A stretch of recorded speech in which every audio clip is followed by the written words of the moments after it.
झूठ बोले जाते डीजे रंजन बिस्की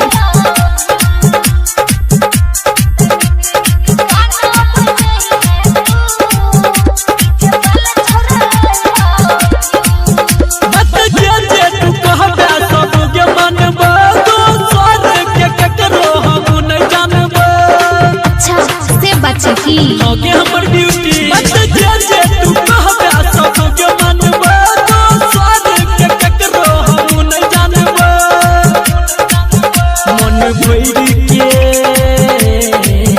मन भइर के नाच करे छियौ शुरू मन भइर के नाच करे छियौ शुरू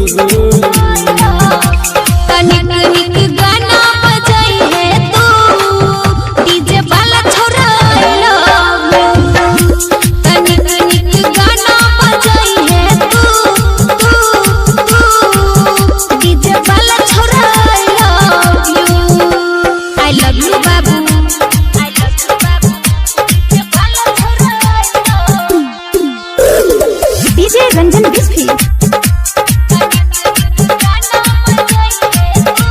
आप सुन रहे हैं संदीप सुमन को। तोरा पछौरा हम छियौ फिदारे देखे में लागै छै सीधा साधा रे झूठ बोले जाते नहीं रे हमर सोना हमरो नजर में गर गला जान के रहला हरदम तोरे ध्यान गे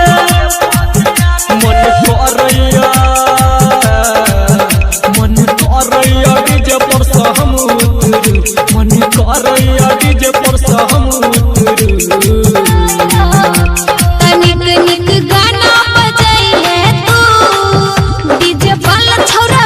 लव यू तनिक निक गाना बजाई है तू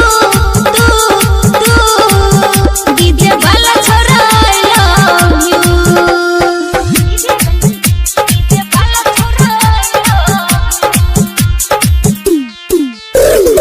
डीजे रंजन बिस्की आप सुन रहे हैं संदीप सुमन को।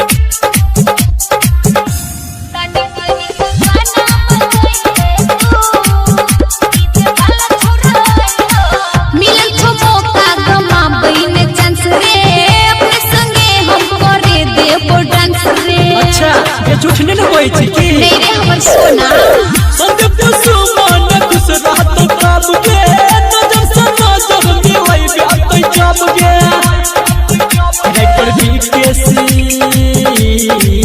राइटर बीकेसी सत्यम पहले करतौ शुरू बबलू संजीत दीपक पहले करतौ शुरू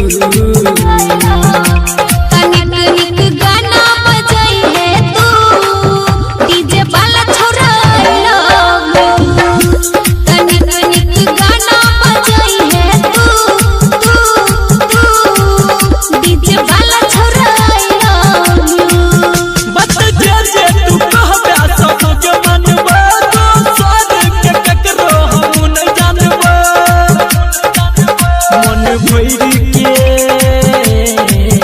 मन भइर के नाच करे छियौ शुरू मन भइर के नाच करे छियौ शुरू